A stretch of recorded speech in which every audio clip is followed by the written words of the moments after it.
ఉరుకుల పరుగులతో సాగే ఈ ప్రపంచంలో ఒక కప్పు టీతో మన రోజుని మొదలెడతాం. అలాంటి మిమ్మల్ని మరింత తాజాగా ఉంచాలని మన సిఆర్ వాయిస్ మీకోసం బేబర్ టీని తీసుకొస్తుంది. ఊటీలో పండే 3 రకాల ఆకులతో తయారైన బేబర్ టీ మిమ్మల్ని ఎల్లప్పుడూ ఆరోగ్యంగా ఉత్సాహంగా ఉంచుతుంది. ఇందులో 5 ఫ్లేవర్స్ ఉన్నాయి. కమెంట్ సెక్షన్లో ఇచ్చిన వెబ్సైట్ లింక్తో వెళ్ళి మీకు నచ్చిన ఫ్లేవర్ని రుచి చూడండి. ఫస్ట్ 50 ఆర్డర్స్కి 50% డిస్కౌంట్ ఉంటుంది. త్వరపడండి. నమస్తే folks, welcome to my channel. Folks, జనం దృష్టిలో గొప్పగా ఉన్నా లేకున్నా పర్వాలేదు కానీ మనస్సాక్షి ముందు గర్వంగా తలెత్తుకొని బ్రతకగలిగితే అంతకంటే గొప్ప జీవితం లేదు. అసలు నేను ఈ మాట చెప్పడానికి గల కారణం నటి దీపికా పడుకొనే. గ్లోబల్ స్థాయిలో గుర్తింపు తెచ్చుకున్న హీరోయిన్ దీపికా పడుకొనే ప్రెగ్నెన్సీ ఫేక్ అంటూ ఒక న్యూస్ మీడియాలో ట్రెండ్ అవుతుంది. రీసెంట్గా కల్కి మూవీలో నటించిన దీపికా సినిమా ప్రమోషన్లో ఏకంగా బేబీ బంప్తో హాజరైంది. దీంతో ఆమె బేబీ బంప్ ఫేక్ అనే వార్తలు కూడా వైరల్ అవుతున్నాయి. ఇందుకు కారణం నిజంగా ప్రెగ్నెంట్ అయిన వారు హై హీల్స్ వేసుకోకూడదు. కానీ దీపిక పెన్సిల్ హై హీల్స్ని వేసుకొని కంఫర్ట్ లేని ఫ్యాషన్ డ్రెస్తో వచ్చి అందుకు తగ్గట్టే బేబీ బంప్ సైజు కూడా ఏదో ఆర్టిఫిషియల్గా అమర్చినట్లుండడంతో ఆమెది న్యాచురల్ ప్రెగ్నెన్సీగా కనిపించడం లేదు. ఇక ఇదే విషయంపై ఐవీఎఫ్ ఎక్స్పర్ట్ డాక్టర్ అయిన గౌరీ అగర్వాల్ స్పందిస్తూ నిజంగానే దీపిక ప్రెగ్నెంటా అనే సందేహాన్ని వ్యక్తపరిచింది.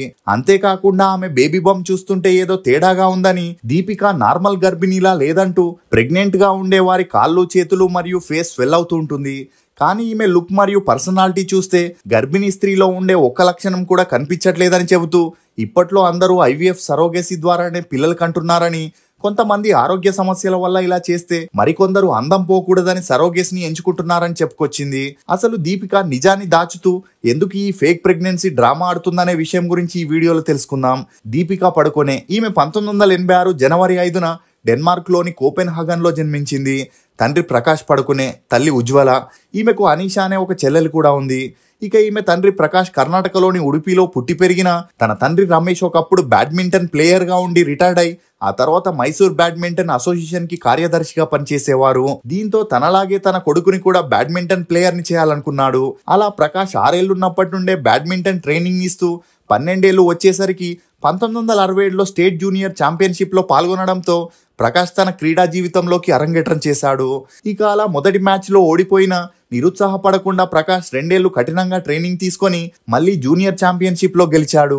ఇక అలా 1972 నుండి నేషనల్ లెవెల్లో ఆడుతూ వరుసగా 7 సార్లు బ్యాడ్మింటన్ సీనియర్ ఛాంపియన్షిప్ ని కూడా కైవసం చేసుకున్నాడు.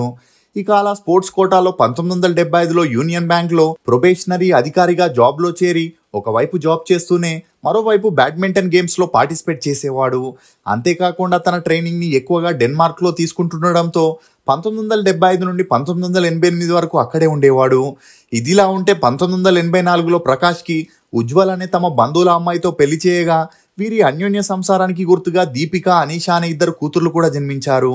ఇక 1986 తర్వాత ప్రకాష్ బ్యాడ్మింటన్ కోచ్గా తన కెరియర్ని స్టార్ట్ చేయాలని తన జాబ్కి రిజైన్ చేశాడు.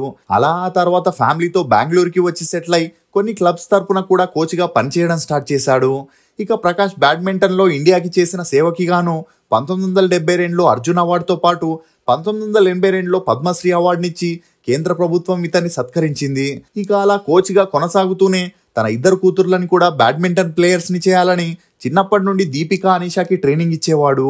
ఇక అలా పిల్లలు ఎదుగుతుంటే ఖర్చులు ఎక్కువ అవడంతో ఫ్యామిలీ గడవడానికి చాలా కష్టంగా ఉండేది. దీంతో దీపిక తల్లి ఉజ్వల కూడా ఒక ట్రావెల్ ఏజెంట్ గా పనిచేస్తూ ఫ్యామిలీని పోషించేది. ఇదిలా ఉంటే దీపిక తన స్కూలింగ్ ని బెంగళూరులోని సోఫియా ఉన్నత పాఠశాలలో చదివింది. చదువుల్లో అంతంత మాత్రమే ఉన్న దీపిక చిన్నప్పటి నుండి మోడలింగ్, యాక్టింగ్ వైపు మక్కువ ఎక్కువగా ఉండేది. కానీ తన తండ్రి మీద ఉన్న భయంతో ధైర్యం చేసి చెప్పేది కాదు. ఇక అలా హై స్కూల్లో చదువుతున్నప్పుడే దీపిక తన తండ్రి కోచింగ్ లో నేషనల్ లెవెల్లో బ్యాడ్మింటన్ కూడా ఆడింది. దీంతో డే అండ్ నైట్ కోచింగ్ తీసుకోవడం మరియు ఆ గేమ్ లో అనుకున్నంతగా పేరొచ్చినా డబ్బులు రాకపోవడంతో దీపిక బ్యాడ్మింటన్ ని వదిలేయాలనుకుంది.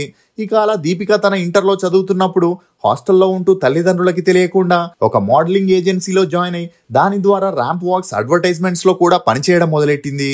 ఇక అలా అక్కడే నిహార్ పాండే అనే బిజినెస్ మ్యాన్ కమ్ మోడల్ ని కలవగా అతని సపోర్ట్ తోనే దీపికకి లాల్ పౌడర్, లిమ్కా, లిరిల్ సోప్ అనే అడ్వర్టైజ్మెంట్స్ లో కూడా యాక్ట్ చేసే ఛాన్స్ వచ్చింది.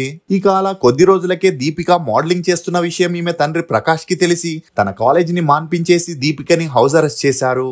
కానీ అప్పటికే మోడలింగ్ ద్వారా ఎవరి సపోర్ట్ లేకుండా బ్రతకగలనని దీపికకి కాన్ఫిడెన్స్ రావడంతో ఒకరోజు ఇంట్లో తెలియకుండా పారిపోయింది. దీంతో అప్పటి నుండి ప్రకాష్ దీపికతో మాట్లాడడం గాని కలవడం గాని చేసేవాడు కాదు. అయినా ఇదంతా పట్టించుకొని దీపికకి నిహార్ పాండ్యతో పెరిగిన మంచి సన్నిహిత్యం కారణంగా వీరిద్దరూ లివింగ్ టుగెదర్ లో ఉంటూ వచ్చారు. అలా 3 సంవత్సరాలు వీరిద్దరూ రిలేషన్ లో ఉన్నప్పటికీ ర్యాంప్ వాక్స్, అడ్వర్టైజ్మెంట్స్ లో వచ్చే డబ్బు సరిపోకపోవడంతో ఆర్థికంగా దీపిక నిహార్ పాండ్య మీదే డిపెండ్ అవ్వాల్సి వచ్చింది. దీంతో సినిమాల్లో నటించి బాగా డబ్బు సంపాదించాలనుకున్న దీపికకి అందులోకి ఎలా వెళ్లాలో తెలిసేది కాదు. ఇదిలా ఉన్నప్పుడే దీపిక ఒక మోడలింగ్ షోలో బాలీవుడ్ నటుడు ఉపేన్ పటేల్ ని కలవడం, తనకి యాక్టింగ్ లో ఛాన్స్ ఇప్పించమని అడగడం జరిగింది. ఇక అందుకు ఉపేన్ పటేల్ బాంబేకి వస్తే తప్పకుండా తనకి తెలిసిన డైరెక్టర్స్ కి చెప్పి ఛాన్స్ ఇప్పిస్తానని చెప్పడంతో ఎలాగైనా బాంబేకి వెళ్లి అతన్ని కలవాలనుకుంది. ఇక అలా దీపిక నిహార్ పాండ్య సపోర్ట్ తోనే బాంబేలో ఒక ఫ్లాట్ ని రెంట్కి తీసుకొని ఉపేన్ పటేల్ ని కలవగా, అతని సహాయంతోనే హిమేష్ రేష్మియా పాడిన అప్కా సురూర్ అనే ఆల్బమ్ లో దీపికకి యాక్ట్ చేసే ఛాన్స్ వచ్చింది. ఇక అలా ఈ ప్రైవేట్ ఆల్బమ్ రిలీజ్ అయి మంచి ఆదరణ లభించడంతో ఉపేన్తో దీపికకి మంచి పరిచయం పెరిగి ఆ పరిచయం కాస్త నిదానంగా సన్నిహిత్యంగా మారి వీరిద్దరూ దీపిక ఫ్లాట్ లోనే లివింగ్ టుగెదర్ లో ఉంటూ వచ్చారు. ఇక అలా దీపిక అటు ఉపేన్ పటేల్ తో రిలేషన్ లో ఉంటూనే మరోవైపు నిహార్ పాండ్యతో కూడా రిలేషన్ ని కంటిన్యూ చేసింది. ఇదిలా ఉంటే దీపిక ఎలాగైనా బాలీవుడ్ లో స్టార్ హీరోయిన్ అవ్వాలని ప్రతి ఒక్క ఆఫీస్ కి ఆడిషన్ కోసం వెళ్ళగా, దీపికని చూసిన వారందరూ హైట్ చాలా ఎక్కువగా ఉందని, ఫేస్ కూడా అంతలా అట్రాక్టివ్ గా లేదని ఎవరు ఈమెకు ఛాన్స్ ఇచ్చేవారు కాదు. ఇక అప్పట్లో Kingfisher calendar bikini model గా చేసిన వారికి సినిమాల్లో ఈజీగా ఛాన్సులు వస్తాయనే టాక్ ఉండేది. అలా ఈ విషయం తెలుసుకున్న దీపిక తను కూడా కింగ్ ఫిషర్ మోడల్ గా చేస్తే హీరోయిన్ అవ్వచ్చని 2005లో జరిగిన కింగ్ ఫిషర్ మోడల్ ఫోటోషూట్ లో వేరియస్ స్విమ్ సూట్స్ వేసుకొని ఫోటోషూట్ చేయగా అవి క్యాలెండర్ లో పబ్లిష్ అయి అన్ని చోట్ల హల్చల్ అవ్వడం జరిగింది. దీంతో ఈమెకు కన్నడ హీరో లేడీస్ మ్యాన్ అయిన ఉపేంద్ర చేయబోయే తెలుగు మన్మధుడు రీమేక్ మూవీలో హీరోయిన్ గా చేసే ఛాన్స్ వచ్చింది. ఇక అలా ఐశ్వర్య మూవీ కన్నడలో రిలీజ్ అయ్యి ఓకే టాక్ తెచ్చుకున్న దీపిక లుక్స్ మరియు యాక్టింగ్ పై చాలా విమర్శల్ని ఎదుర్కోవాల్సి వచ్చింది. దీంతో ఈమెకు ఆ తర్వాత సినిమాల్లో ఛాన్సులు రాలేదు కానీ కింగ్ ఫిషర్ మోడల్ గా ఈమెకు వచ్చిన పాపులారిటీతో విజయ్ మాల్యా దీపికని తన కింగ్ ఫిషర్ ఎయిర్లైన్స్ కి మోడల్ గా సెలెక్ట్ చేశాడు. ఇక వీరి ఎయిర్లైన్స్ కి సంబంధించిన ఫోటో షూట్స్ గానీ వీడియో షూట్స్ గానీ విజయ్ మాల్యా కొడుకు సిద్ధార్థ్ మాల్యా చూసుకునేవాడు. అలా ఆ షూట్ సమయంలో దీపికకి మిలియనీర్ కొడుకైన సిద్ధార్థ్ తో మంచి పరిచయం పెరిగి ఆ పరిచయం కాస్త నిదానంగా సన్నిహిత్యంగా మారి వీరిద్దరూ డేట్ చేయడం స్టార్ట్ చేశారు. దీంతో నిహార్ పాండ్య, ఉపేన్ పటేల్ సపోర్ట్ ఇకపైన తనకి అవసరం లేదని దీపిక వారిద్దరికి బ్రేకప్ చెప్పేసింది. అలా దీపిక సిద్ధార్థ్ మాల్యాతో బాలీవుడ్ లో జరిగే ప్రతి ఒక్క పార్టీస్ ఫంక్షన్స్ కి వెళ్తుండేది. ఇక అలా ఒకసారి ఒక పార్టీలో దీపిక షారుఖ్ ఖాన్ ని కలవడం జరిగింది. అలా సిద్ధార్థ్ దీపికని షారుఖ్ ఖాన్ కి పరిచయం చేస్తూ తన సినిమాల్లో ఛాన్స్ల కోసం ట్రై చేస్తుందని చెప్పగా, షారుఖ్ ఖాన్ దీపిక తమ నెంబర్స్ ని ఎక్స్చేంజ్ చేసుకొని అప్పటి నుండి వీరిద్దరూ టచ్ లో ఉండేవారు.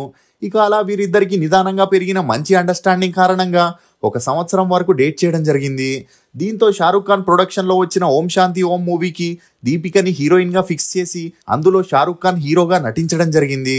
ఇక అలా ఈ మూవీ 2007లో రిలీజ్ అయ్యి హిట్ అవ్వడంతో అప్పటి నుండి దీపిక షారుఖ్ ఖాన్ తో రిలేషన్ విత్ బెనిఫిట్స్ లో ఉంటూ వీరిద్దరూ కలిసి happy new year, Chennai express, Billu, Pathaan, Jawan అనే మూవీస్ ని చేసిందనే చెప్పొచ్చు. ఇక బాలీవుడ్ లో ఒక హీరోయిన్ కి పబ్లిసిటీతో పాటు మూవీ ఆఫర్స్ ఎక్కువగా రావాలంటే స్టార్ హీరోతో లవ్ లోనైనా ఉండాలి, లేక క్రికెటర్ తో డేట్ అయినా చేయాలి. కానీ అప్పటికే పెళ్ళైన షారుఖ్ ఖాన్ తో ఉన్న రిలేషన్ గురించి బయటపడితే ఆ తర్వాత ఛాన్సులు రావు. కాబట్టి ఒకసారి సహారా వారు ఆర్గనైజ్ చేసిన ఈవెంట్ లో దీపిక MS ధోనిని కలవడం జరిగింది. ఇక క్రికెటర్ ఒక హీరోయిన్ తో డేట్ చేస్తున్నారంటే మీడియాలో మంచి పబ్లిసిటీ వచ్చి అడ్వర్టైజ్మెంట్లు ఎక్కువగా వస్తాయి. కాబట్టి ధోని కూడా దీపికతో స్నేహం చేయడానికి ఇంట్రెస్ట్ చూపించాడు. అలా వీరిద్దరికి ఏర్పడిన స్నేహం కొద్ది రోజుల్లోనే సన్నిహిత్యంగా మారి ప్రతి ఒక్క పార్టీకి ఫంక్షన్ కి వెళ్లడంతో వీరిద్దరూ సీరియస్ రిలేషన్షిప్ లో ఉన్నారని, త్వరలోనే వీరిద్దరి రిలేషన్ ని అఫీషియల్ చేస్తారని అందరూ అనుకున్నారు. కానీ అప్పటికే ధోని కన్నా క్రికెటర్లో ఎక్కువ పాపులర్ అయిన యువరాజ్ సింగ్ తో ధోనికి తెలియకుండా దీపిక డేట్ చేయడం మొదలెట్టింది. ఇక యువరాజ్ దీపిక ఒక పార్టీలో చాలా క్లోజ్ గా ఉండే పిక్స్ మీడియాలో బయటికి రావడంతో ఆ పిక్స్ చూసిన ధోని హార్ట్ బ్రేక్ అయి దీపికకి బ్రేకప్ చెప్పేశాడు. అయినా ఇదంతా పట్టించుకోకుండా దీపిక యువరాజ్ ఆడే ప్రతి ఒక్క మ్యాచ్ కి వెళ్తూ మీడియా అటెన్షన్ ని తన వైపు ఆకర్షించేది.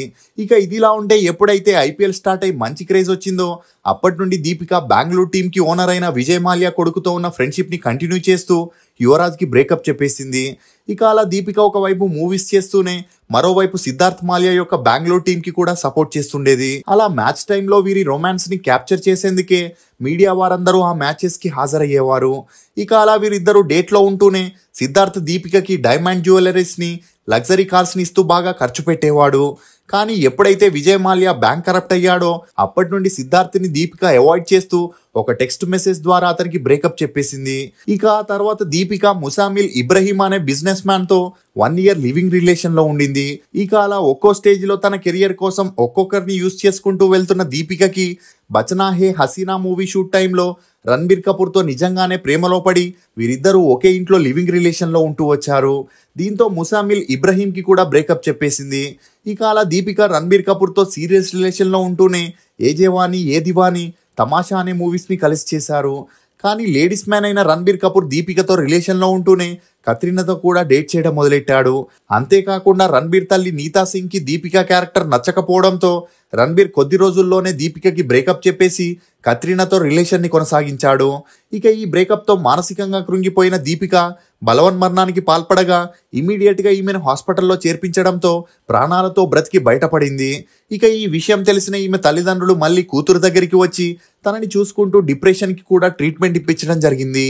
ఇక ఇదిలా ఉంటే రామ్లీలా అనే మూవీని రణ్వీర్ సింగ్ తో చేసేటప్పుడు చాలా హైపర్ యాక్టివ్ గా ఉన్న రణ్వీర్ సింగ్ డిప్రెషన్ లో ఉన్న దీపికని తన మాటలతో చేష్టలతో ఎంటర్టైన్ చేస్తుండడంతో వీరిద్దరి మధ్య మంచి స్నేహం ఏర్పడింది. ఇక అలా కొద్ది రోజుల్లోనే రణ్వీర్ సింగ్ దీపికకి ప్రపోజ్ చేయడం, దీపిక తన లవ్ ని యాక్సెప్ట్ చేయడంతో వీరిద్దరూ కలిసి బాజీరావు మస్తాని, పద్మావత్ అనే మూవీస్ ని చేయడం గమనార్హం. అలా అప్పటి నుండి రిలేషన్ లో ఉంటూ వీరు 2018లో ఘనంగా పెళ్లి చేసుకుని ఒకటయ్యారు. ఇక ఆ మధ్యలో వీరిద్దరూ పిల్లల విషయంలో గొడవలు వచ్చి విడాకులు తీసుకుంటున్నారనే వార్తలు హల్చలైనా వాటిపై వీరు స్పందించకపోవడంతో అందరూ ఈ వార్తల్ని నిజమే అని నమ్మసాగారు. ఇక ఈ విడాకుల వార్తలు జోరుగా సాగుతున్న సమయంలోనే ఫిబ్రవరి 29, 2024న దీపిక తన సోషల్ మీడియాలో ప్రెగ్నెంట్ అయిందని అనౌన్స్ చేయడంతో ఈ న్యూస్ కొద్దిసేపటికే వైరల్ అయింది.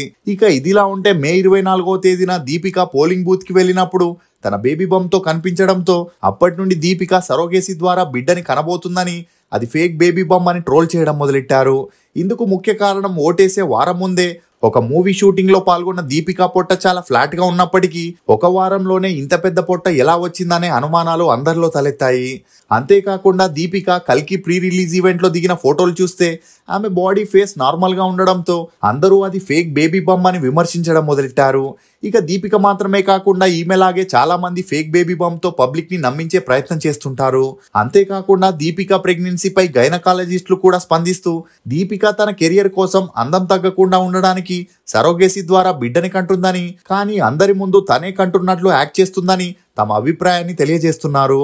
ఇక మరికొంతమంది నెటిజన్లు స్పందిస్తూ దీపిక ఒకవేళ సరోగేసి ద్వారా బిడ్డని కంటే ధైర్యంగా చెప్పొచ్చు గానీ ఫేక్ బేబీ బంప్ తో అందరినీ ఇలా మోసం చేయడం కరెక్ట్ కాదని చెప్పుకొస్తున్నారు. దీపిక పడుకునే బేబీ బంప్ పై మీరేమనుకుంటున్నారో మీ అభిప్రాయాన్ని కమెంట్ సెక్షన్ లో తప్పకుండా తెలియజేయండి. ఫోక్స్, పాజిటివ్ గా ఆలోచించే వ్యక్తిని ఏ విషయం చంపలేదు, నెగిటివ్ గా ఆలోచించే వ్యక్తిని ఏ మెడిసిన్ కూడా బాగు చేయలేదు. ఇది ఫోక్స్ దీపిక పడుకునే గురించి కొన్ని నమ్మలేని నిజాలు. ఈ వీడియో మీద మీ అభిప్రాయాన్ని కమెంట్ సెక్షన్ లో తప్పకుండా తెలియజేయండి. మేము చేసిన ఈ వీడియో మీకు నచ్చినట్లయితే ఒక లైక్ ద్వారా మీ సపోర్ట్ ని మాకు తెలియజేయండి. For more interesting videos please subscribe to CR voice. Thank you.